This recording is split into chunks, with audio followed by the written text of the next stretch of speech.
Thanks for joining us, Suzie Bates. You spoke before about being greedy. That's exactly you at the moment. 106 not out to start with, a 50 and now 40 not out. Do you feel as if you're hitting them well enough to take the team right through?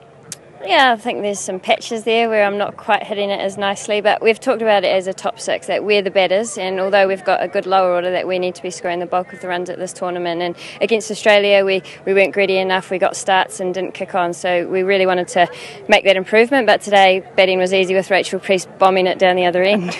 Speaking of bombing it, 90 off just the 55 deliveries was motoring towards yet another 100 in this World Cup.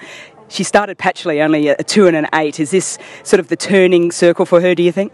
Yeah, absolutely. You know, we talked to her during the week and we were like, we want Rachel Priest to be Rachel Priest, and that's what, like, that was extreme. But when she's hitting the ball down the ground nice and hard, that's what she does so well. So, you know, she challenged herself to go out and play that, and when you have had a couple of low scores, that's not easy to do. So really stoked for her to do that today. So, and the mindset about going in to chase down that 150, we know that the net run rate was below England and South Africa coming into this game. Was there a mindset to go out and chase it as quickly as possible to breach that gap?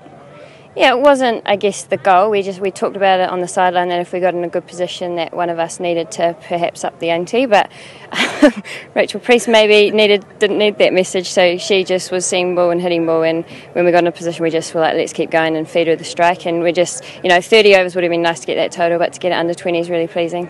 And what really set it up, though, was the bowling innings. Lee Casbrick and Leah Tahuhu were fantastic for you.